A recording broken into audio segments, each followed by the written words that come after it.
లేదు కాబట్టి, ఇంటెన్షన్స్ కాదు కాబట్టి ఇతను బాధ్యతగా ఉంటున్నాడు. ఐఏఎస్ అకాడమీ లాంటిది నడిపినటువంటి అంతే.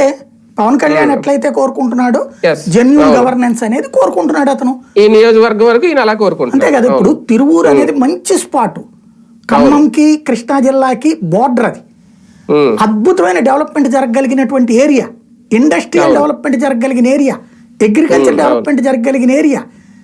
కానీ ఎందుకని అంటే ఈ దరిద్రపు రాజకీయాల వల్లనే అది ఎదగకుండా పోయింది సుదీర్ఘకాలం పాటు. అట్లాంటి దాన్ని బాగు చేసే ప్రయత్నం అతను చేస్తున్నాడు. చేస్తుంటే అతన్ని ఎందుకు నిందితుడిగా చూపించాలి, అతన్ని ఎందుకు తప్పుడుగా చూపించాలి? ఇప్పుడు చూడండి, రెంట్కి చెడ్డరేవాడు. సాక్షి వాళ్ళేమో వైఎస్ఆర్ కాంగ్రెస్ పార్టీ దాని గురించి కవర్ చేయడానికి వాళ్ళు రాశారు.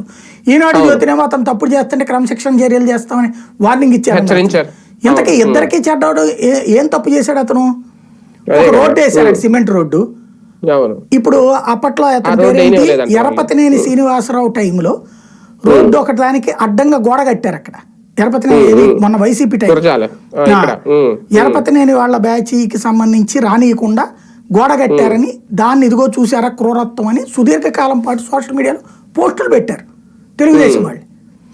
ఇప్పుడు అట్లాగే ఇక్కడ కూడా చేసింది వైఎస్ఆర్ కాంగ్రెస్ పార్టీ కార్యకర్త తన ఇంటి వైపుకి వేసినటువంటి సిమెంట్ రోడ్డుకి అట్టించి వెళ్ళడానికి వీల్లేదని అడ్డంగా పెట్టారు.